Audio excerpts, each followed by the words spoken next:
writers of fiction, and particularly movies, but books as well, and I include myself, are always looking for a kind of a what if premise. Like, if it's Blade Runner, what if you could create artificial human beings who were stronger and more beautiful, et cetera, than regular human? What would then happen, right? So in this case, the question is, what if there is an actual mechanism of justice built into the fabric of reality? And if we commit a crime at a certain point of time, is life going to make us pay it back one way or another? And I don't know if that's true, but that was a kind of the what if premise of this. What if that is true? Then how would that affect this one particular character? Today's episode is brought to you by Dunedain Systems. Dunedain is excited to introduce Warmind, an AI platform purpose-built for the military.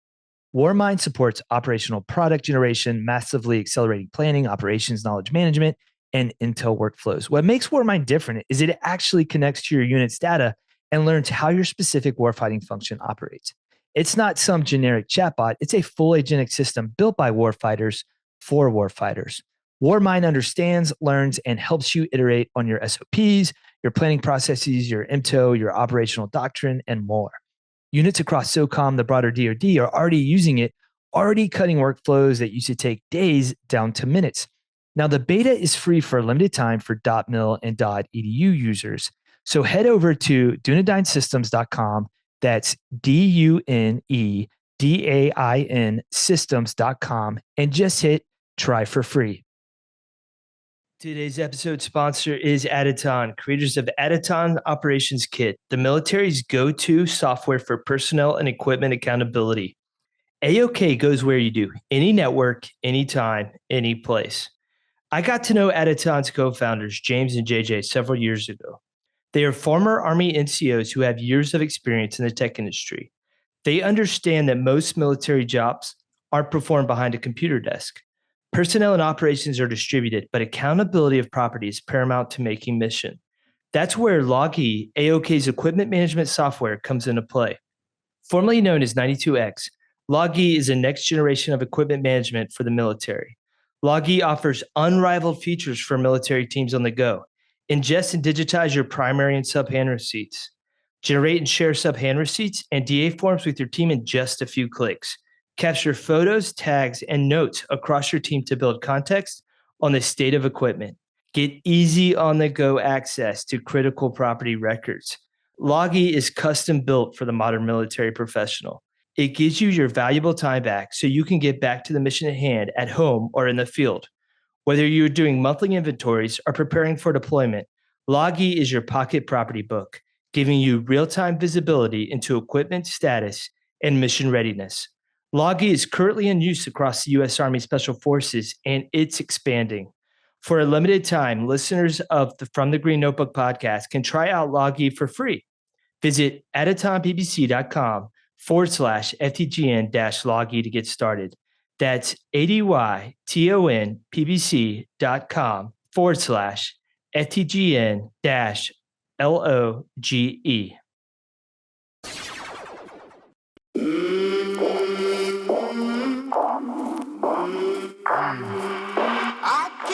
How do I know what I think until I see what I say?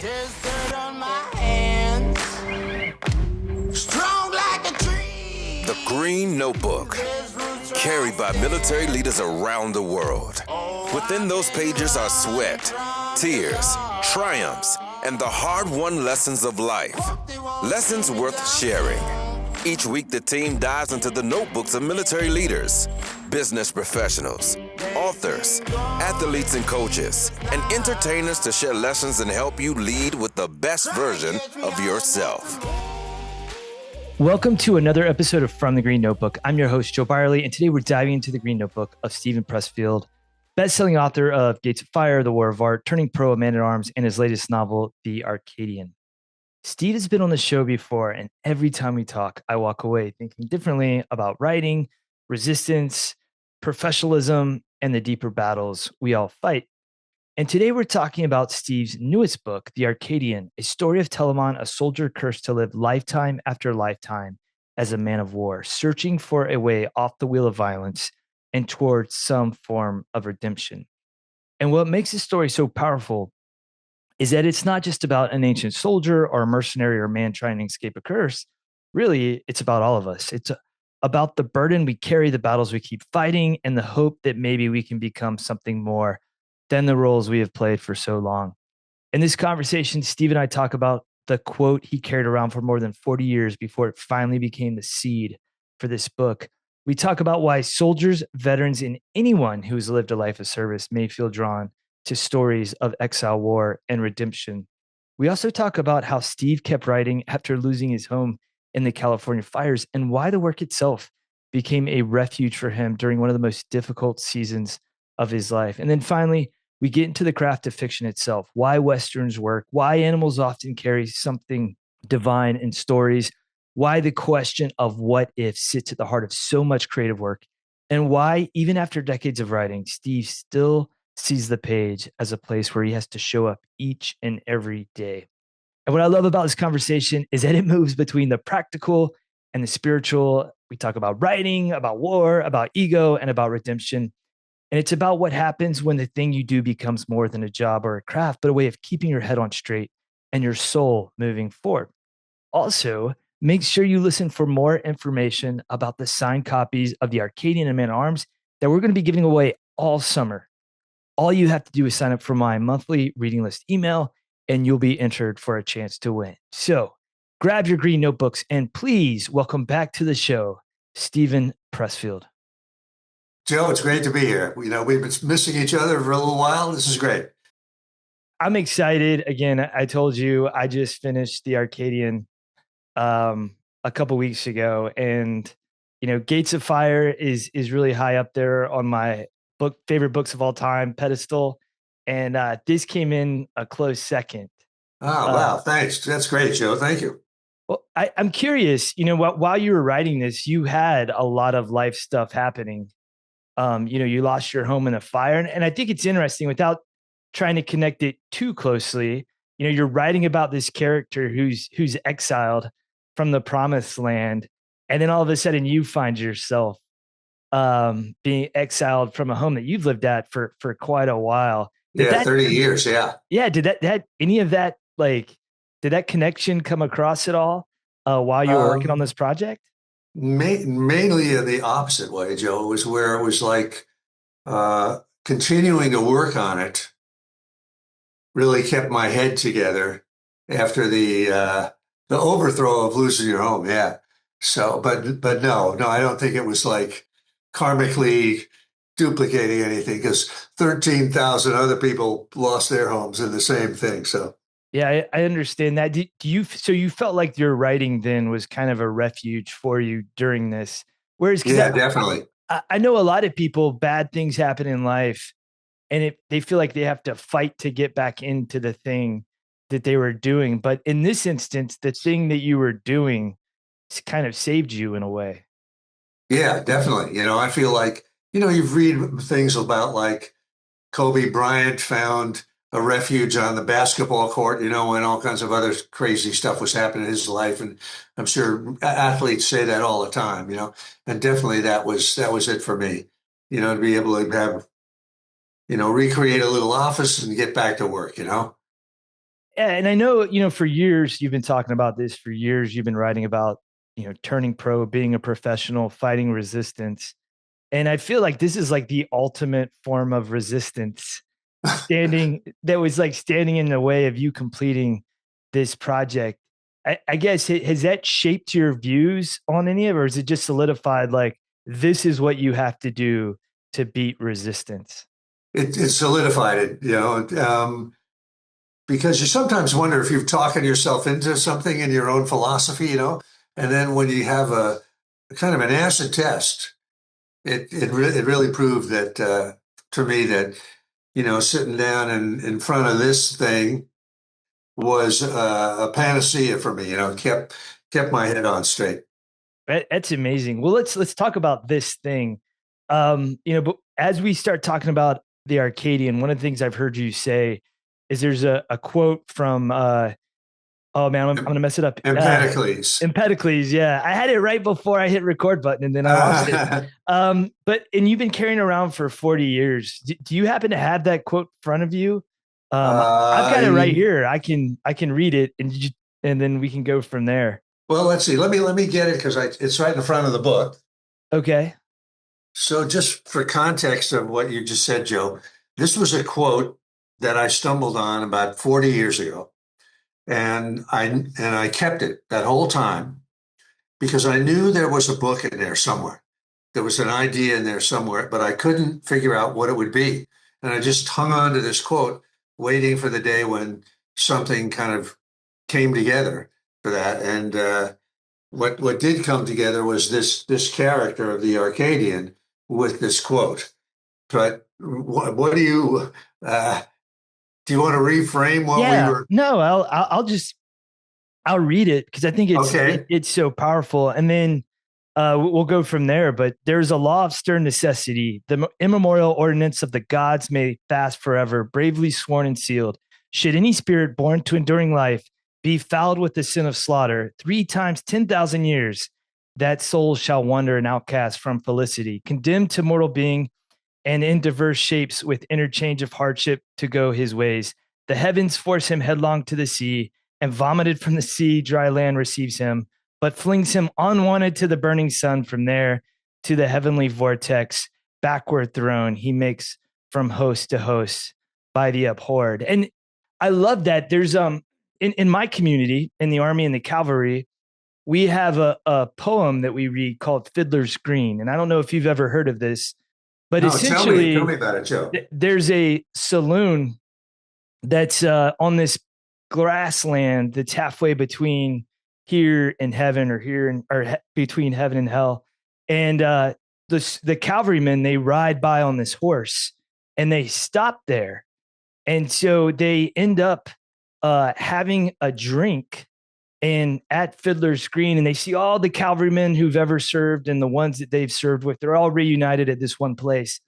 And they start drinking so much, they never actually get to their final destination. They end up staying marauded in Fiddler's Green for eternity.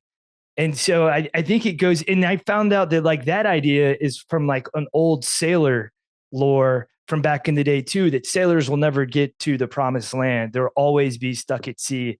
So yeah, there is something eternal about this idea that a soldier is a soldier and that's what they'll remain. And they're never quite good enough for heaven and never quite bad enough for hell. And so this is their curse that they face. Yeah, as you're talking about that, Joe, I had never heard that before. I was thinking about, do you remember the song Ghost Riders in the Sky? Yes. Which was cowboy, you're going to chase the devil's herd, endlessly across, unless you change your ways. So anyway, but I do think that is a feeling that we all kind of have in a way, that we're trying to get somewhere, right? Whether it's heaven or some form of completion or self-realization. And we wonder, are we ever going to get there?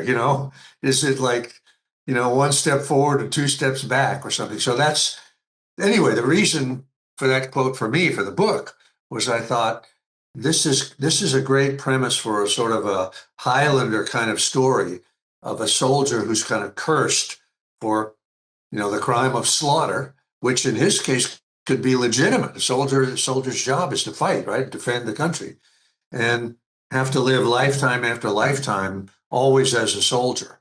And that his aim is to somehow get off that wheel of karma that damns him. So anyway, that was how that quote 40 years later, I said, here's the book. Yeah. And it's amazing because that particular character, that's not a new character either for you. This is one that's been with you pretty much since the beginning of your writing career. You've been writing novels. Yeah. And that's another kind of weird thing, that this character was in the 3rd book that I wrote, back in the year 2000 or something.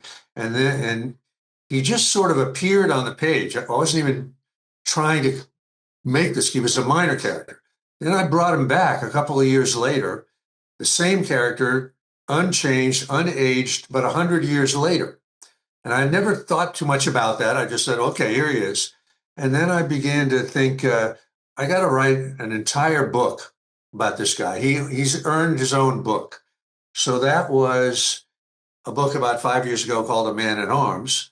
And now that he's appeared in 3 different lifetimes, and that one, it was the time of the crucifixion, and he was a Roman legionary in the Holy Land. And that was the first time I really thought, this is when that quote came in. I said, oh, this guy is damned to live lifetime after lifetime. And so this next book is a continuation of that saga. Yeah, and it's funny because you talk about him in I think like the books like the Afghan campaign and Tides of War. But it was interesting because Ryan and I were talking before you went on his show, The Daily Stoic, and we found that there's a variation of Telamon in Gates of Fire. It's Telamonius of Arcadia. And he was like one of the fastest guys. He was the final guy to round out the 300 is what you have. It's something like that in that book. He was like a fast. Wow. I don't even remember that, Joe. Maybe you found something. Yeah. I think it's amazing that this like character has stayed with you over decades and is finally like, gifted you now the opportunity to tell his story across multiple lifetimes. I mean, it is interesting to me, Joe, and I don't have any explanation for this. I mean, you're a great reader. You've read a million things, where a character will sort of appear on the page kind of by him of his own free will, not like the writer is sitting down and going, oh, I planned this particular person to be here, and then takes on a life of his own. A little bit like a dog or a cat that might appear in your life, and you say, well, let me take this dog home, just for a couple of days. And the next thing you know, it's 30 years later, and you have the grandson of that dog is still with you, So, yeah, it is kind of odd. I don't know what's behind that. There's some mysterious force behind it. And you talk about Telamon's curse of having to live life after life as a soldier. And I've heard you say that a cursed character is interesting because in some way we're all cursed. What did you mean by that? That's a great question, Joe. It's sort of, if you go back to the Garden of Eden, the myth of the Garden of Eden, right? When God casts Adam and Eve out of the Garden of Eden, he puts a curse on them. And he says, henceforth shalt thou eat thy bread in the sweat of thy face. Thorns and thistles I will set before you. For dust thou art, and unto dust thou shalt return. And also the whole concept, the Christian concept of original sin, right? That we're born bad, right? There's something missing. There's something wrong with us. And I know even in the Jewish tradition, there's a sense of the vessel is cracked, right? So I think we all, whether it's front of mind for us or not, I think we all have a kind of a nagging feeling that we're incomplete as mortal beings, and we're sort of striving, even though we don't know, like crusaders who would go to the Holy Land. That had to be about, when we get there, we'll be saved, right? We'll have done our thing. So I just feel like we all are, in some way, feel like we're under a curse that we're trying to escape. I certainly know I feel that way. So I won't ask you, Joe, but maybe I will. Do you have any of a sense like that in your own life? Yeah, it's interesting. I don't know if this is maybe why the book took on like a whole nother dimension for me. But, like I did 20 years, multiple deployments, and now I'm chasing this this peace of mind that I'm like trying, this elusive peace of mind. And just a couple months ago I went down to this place called the Nestry Performance Center, and they hook a special cap on, and they measure your brain waves and try to train your brain to like calm down a little bit. And like all the reading about just the life transition and stuff like that. And now I'm chasing this new craft of of writing. And so it's weird. It's like there's this curse of, I've got to constantly keep going, constantly pushing myself, constantly have to fight battles. And I'm trying to maneuver that now in this new phase of life. So I think like there's a scene in the book too, where it's a bunch of soldiers sitting around the fire, which is a scene that everybody can recognize. And they're talking about this burden that they carry. And that's another, part of the book where I was like, yeah, I bet a lot of people who served, can relate to this one scene. So yeah, I think all of us carry around a curse or two. And it's just a matter of what we're chasing to redeem ourselves. Yeah. There's a second quote there at the start of the book from Marcus Aurelius that says, life is warfare and a journey far from home. And I think that you could take that on the most obvious level, and you think, well, it's Marcus Aurelius's real life, fighting in Germany and all the other things like that. It's a journey far from home.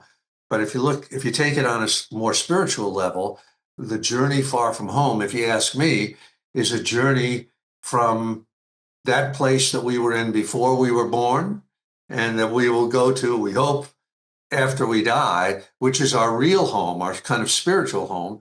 And that here we are on this material plane where we're flesh and blood, and we sort of sense that we're in exile, I think, from that higher dimension of reality, from our greater selves, our higher selves. And we're always pursuing that one way or another through meditation or, seeking, altered states of consciousness or something like that. So anyway, that was how I interpreted that second quote that, really echoes the first one. Yeah, and I would agree with you. And I think we all do it in different ways. I know for me, journaling is a huge part of, instead of taking like a journey into the external world, it's going into the internal one, which is, for a lot of people is a complete mystery and uncharted territory. And starting there and looking there and diving deeper.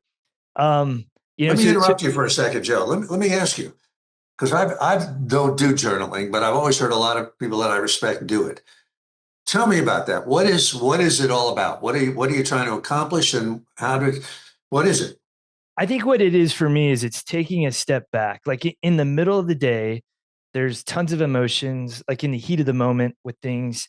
And it's taking a day and just taking a stock of it and writing out, what I did, what I was feeling, what I'm struggling with, what I'm grateful for.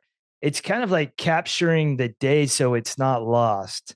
It was So really you do it at the end of the day or the start of the day? I do it. It's interesting. If I do it at the end of the day, there's typically a little bit more emotion behind things. It definitely comes through in the writing, but it's interesting when I go to bed and I wake up the next morning, there's like this clarity, almost like a distance between the day before. And so I'll find myself writing, and maybe a lot of the stuff that I thought was big in that moment is no longer big to me. Mm. And it kind of loses some of that passion. But it was really interesting. Like this time, like 2 years ago, I was able to look back in, as the family and I were, wandering the streets of Venice, when we were living in Europe, and just talk about like what that was like and kind of be transported back to that moment and see where I was, at that time. And it was funny because actually, this is probably a good story to share is, Steve, we have a thing like the job I was in, you get an evaluation report, and mine had always been really really good. But as soon as you make the decision to leave, you can only get so many, a commander has only so many to give out, and he's not going to give it to a person who's leaving. Mm. And so my commander and I, we sat down, and he said, the one thing that I want to share with you is that throughout it all, you've remained convicted that you're ready to retire and go chase this new life. No matter what we've dangled in front of you, you've stuck by it. And I remember I wrote in my journal that day, because I just saw it yesterday. was that I have no idea how this is going to work out. I just know it's the right thing. So it's those little moments you can kind of go back and relive and just take appreciation that wow, everything's been working, for the most part has been working out. So yeah, for me, I think Uh, that's a little bit. I know I went longer stories, Steve, but I just thought it was a good one to share right now. uh, so that's really sort of helping guide you towards whatever that place would be that was closer to peace of mind and closer to, fulfilling, getting out from under whatever Yeah. curse you may be laboring under. Yeah, for me, it's a small notebook. And we'll go back. I'll shift this back to the Arcadian right now. And in the Arcadian, it's an animal that leads Telamon towards this redemption. Can you, without giving too much away, can you talk about that a little bit? Ah, it's a horse. It's kind of I will give a little bit away because whatever. Uh, the this would be kind of the inciting incident of the story, even though it happens kind of off screen, as you know. Um, Telamon is serving as a mercenary in around the year 1500 um, in some nameless, gloryless campaign, and he notices this horse is kind of following him and following his unit, but keeping out of touch. They can't get to the horse, right? And he recognizes the horse as his horse from 1500 years earlier when he served in the Roman legions in the Holy Land. And the horse has an X brand, X meaning the Roman numeral for 10, for the 10th Legion. And then he, on his forearm, an X tattoo suddenly starts to appear. So that's sort of how the story gets rolling, where Telamon thinks, how could this horse possibly be here from across 15 centuries, and what does it mean? Is he here to guide me to something? And Telamon hopes he's guiding him off this wheel of karma. I'd like to introduce you to our newest partner, Roger Bank, a modern digital military bank built by military members for military members. Whether you're stationed stateside or overseas, Roger is designed to meet the unique needs of our men and women in uniform. I recently opened an account myself, and the process was incredibly smooth. It took less than 10 minutes from start to finish. Now, here's why I'm excited to partner with Roger. They offer high-yield checking and savings accounts, zero account fees, early payday, and automatic savings with Roundup Match. Their military-ready direct deposit form is even auto-populated and signed by the CEO, saving you time and hassle. Plus, you get free global ATM access, real person customer support, and they even offer accounts for service members as young as 17. Funds are FDIC insured through Citizens Bank of Edmond, so you can bank with confidence and peace of mind. Visit roger.bank to learn more. That's ROGER.bank.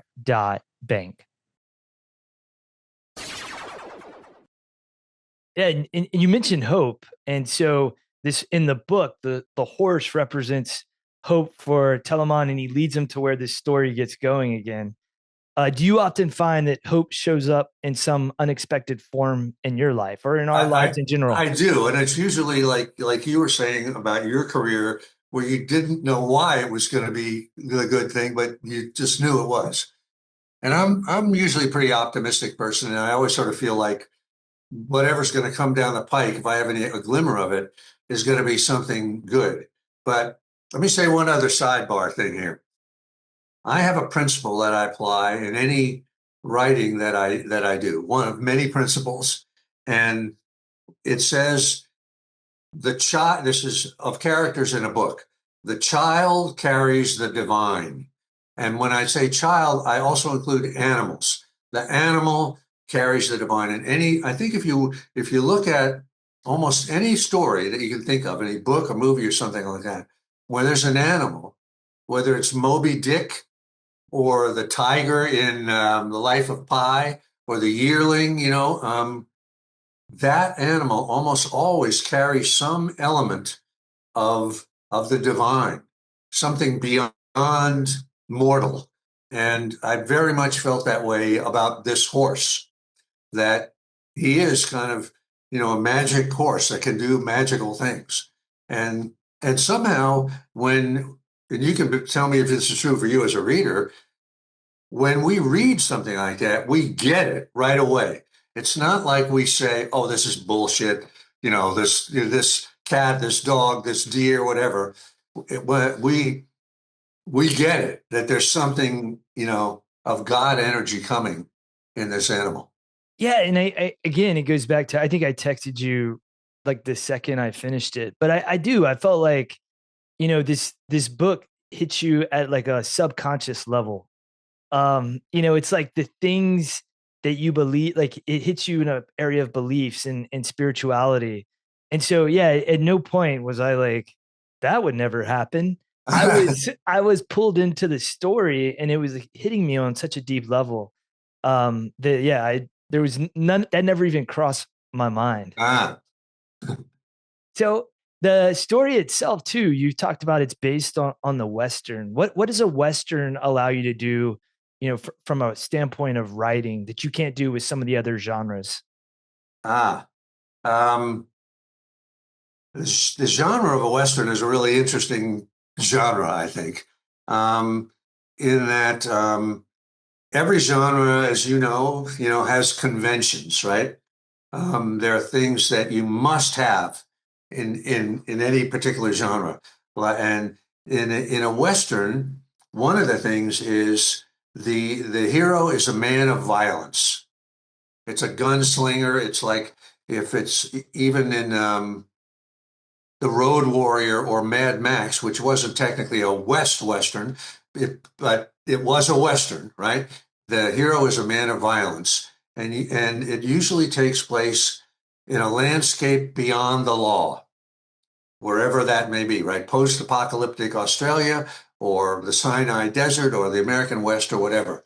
And the other thing in a Western is that there's always a vulnerable character that interacts with the man of violence. And it might be a woman, it might be a child, and somehow the man of violence, the gunslinger, the Clint Eastwood kind of character, uh, comes to defend and become attached to this vulnerable character, whoever that character is. And so there's a young girl in this story that Telamon, the man of violence, becomes involved with. And so in structuring this story, I was able to, as any writer would do, use those conventions and kind of like a roadmap and kind of follow them, knowing that, I got to have this kind of beat here and I got to have that beat there, and hopefully it would work.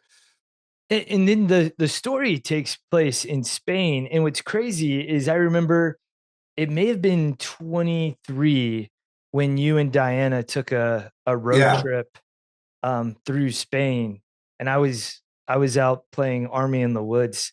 Um, but like, why Spain? And then how important was it for you to actually go there instead of just reading about it or trying to go and share details from memory?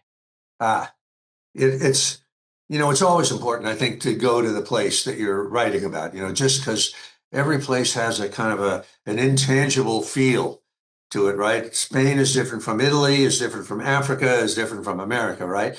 So to be there, even though you might not be able to put your finger on exactly what it is, the way the landscape, the feeling of it, and everything is really important. Now, the reason for Spain in the story, I'll give away a little more of the story. Um, the previous life that Telamon has where he commits the crime was when he was serving with the Roman 10th Legion in the Holy Land around the time of the crucifixion. I won't say any more than that on that subject. But at that time, Spain was a province of the Roman Empire. It was called Hispania Superior, near Spain. And the 10th Legion recruited from Spain so that if Telamon had joined the 10th Legion in that time, 1500 years ago, he would have joined in Spain. So the story is sort of like, if he's going to come out of this curse, he's going to have to go back to the place where it originally started, even though he has no idea why. and the horse is leading him there. Mm. Yeah. So, one of the ways that, I've read in different fiction writing books is the importance of the question of what if. Mm, What role did that question play as you crafted out this story? that's a great question, Joe. It's like I think writers of fiction, and particularly movies, but books as well, and I include myself, are always looking for a kind of a what if premise. Like, if it's Blade Runner, what if you could create artificial human beings who were stronger and more beautiful, et cetera, than regular human? What would then happen, right? So, in this case, the question is, what if there is an actual mechanism of justice built into the fabric of reality? And if we commit a crime at a certain point of time, is life going to make us pay it back one way or another? And I don't know if that's true, but that was kind of the what if premise of this. What if that is true? Then how would that affect this one particular character? Have you used that a lot, that question in your writing? All the time. Yeah, always. Yeah. Even, I'm just curious, even in your nonfiction work, or is it just solely with your No, not Arcadian? nonfiction, but fiction for sure. Yeah. Okay. And another like question I had, Steve, was like, I think about this a lot. Like, I'm 44 now. I turned 45 this summer. And Happy birthday. yeah, yeah, well, yeah, you turn Well, what, you eight? look like you're 32, Joe, Thanks, so relax. thanks, You're Steve. okay. But like, you've been doing this for so long, and like, I think it was like your 82nd birthday was when you guys were doing this. What was it? It was a birthday that you were doing the Spain tour. Um, I forgot what it was, but yeah. anyway, I am 82 years old. Okay. Yeah. So it was 80. I think it was your 80th. Um, and you're still writing every single day. And I know a lot of people way younger than you kind of just start, like going downhill. And I not only are you writing this book, but you're also, you and Diana are having to relocate. You're having to manage the process of having your home burned down. And I'm just curious, like, what do you attribute to uh being able to continue to do what you do? Because again, like, based off you, like, there's a long road in front of me of of being able to write and continue to create. And I love that. But I was like, what do you attribute that to, Steve? I mean, it's just kind of like you, Joe. We really don't have any choice, right? Like you've now left the army, right? You're in a whole new second half of your life. You got a family, you got a young family. So, you've got to go, you got to go forward. There's no option. But partly for me, my, I'm like a real late bloomer. I mean, I didn't publish my first book till I was 52. So I sort of feel like I feel a lot younger than I actually am because I feel like I didn't get started. Friends of mine from high school were already retired when I was just getting, the first glimmer of success. So I feel like I got a lot of catching up to do. So I do feel a lot younger than my chronological age would be. Yeah, and as a writer, do you feel like, is that even a thing? Is that a a possibility, or is it Not for just something? me. Yeah, it's like it's almost like you're the Telamon of, of writing. Like this is your, yeah, this is your battle that you have to keep fighting. You have to keep going. You have to keep writing. And that's kind of, a lot of people are asking me about retirement. I'm like, I just want to write, like, for as long as I can, Yeah, I mean, you probably feel the same way I do, Joe, where you're sort of getting started on this career Yes. when a lot of people have been doing it for 25 years that are your contemporaries, right?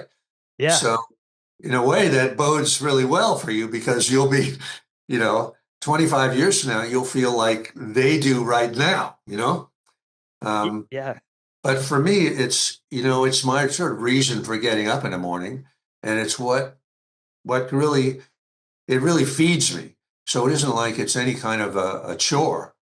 It's, you know, I'm lucky, as opposed to say being an athlete, where if you're 45 years old or something, your career is basically over, no matter how hard you try. That at least being a writer, as long as your brain is still functioning, you can keep working. Yeah, and I feel for me that, like I'm starting an apprenticeship at, 40 in my, mid to late or mid 40s, with Ryan. Like Ryan's what, 18, 19 books in right now, and I'm just joining the team. And so I'm learning like 2 decades of lessons, a lot of times the hard way. You know, But it's, yeah, I'm learning so much about writing, doing this. But yeah, it's again, it's definitely a craft, that like I have to do. And so this doesn't bother me being a 40-year-old apprentice, ah, because and yeah, it, like you, I'm hopefully I'll be a late bloomer in the next couple of years. it's, Joe, I really commend you for that because, you're coming off being a battalion commander, the 82nd Airborne. That's a hell of a thing, and now you're sort of theoretically taking a real step backwards to becoming an apprentice, to somebody else that's younger than you are. And a lot of people would not do that, but I think you're really smart to do that, and it takes a lot of guts to do that, and it's going to pay off. I'm sure it's paying off already, but it's going to really pay off, a year from now, 6 months from now, 18 months from now. So I take my hat off to you for doing that, Joe. A lot of people would not have the guts to do it. Yeah, I appreciate it, Steve. And again, I think you talk about it a lot too. Is like you've got to kill the ego, if you want to be a professional, if you want to turn pro, if you want to battle resistance. And I think like that's ultimately, what I had to do in order to learn this craft. Yeah. Well, you're wise beyond your years, Joe. Well, I'm curious, like getting back to the story a little bit is, this is you're writing another redemption story. And why, like what that theme of redemption, why do you think that keeps cropping up? And why do you think a redemption story has such a high price to it? I mean, I certainly think that almost all stories are redemption stories in a way, because the hero's journey, to me, which is the spine of any story, usually is, if you boil it down, the hero kind of starts in the material world, believing in the flesh and blood, believing in, this is the only life we have. This, might makes right. I'm going to kick everybody's ass, that kind of thing, right? And by the end of the story, they've moved to a more spiritual dimension. They moved to some kind of a moment of surrender of the ego. And so that's a form of redemption. It's really, if you talk about previous lives, it's like in our one lifetime, we live many lifetimes, we move from A all the way to Z. So to me, a redemption story never grows old. I mean, it's what I'm trying to live out in my own life. And I think, that it resonates with readers, I hope. Yeah. Like I said, again, this is one of my favorite books, besides Gates of Fire. And again, it's something about the story just feels different. I'm probably not doing it justice as describing that feeling. You'll have to read it if you're listening to this podcast to know what I'm talking about, but you'll feel it before you can describe it. Are you giving away copies of this book, Joe? Is that part of what we're doing here today or not? Yeah, we will be. So, Oh, yeah, we're going to be running a contest. We have the monthly reading list email, and this I summer see. I'm doing something special. I usually talk about most of the time it's nonfiction books during the summer, 3 to 5 books once a month. But this time, because it's Oh, summertime, people are going to the beach, people are sitting by the pool. I want to highlight a lot of fiction because now in retirement, I'm realizing the value of fiction and I'm reading a lot more of that. So this summer, I'm going to have a separate email, that's highlighting fiction. And one of the first books that we're going to highlight is the Arcadian. So to commemorate this launch, ah, we're going to be giving away 5 copies of the Arcadian it's a package. Could you talk about the package real quick, Steve? ah.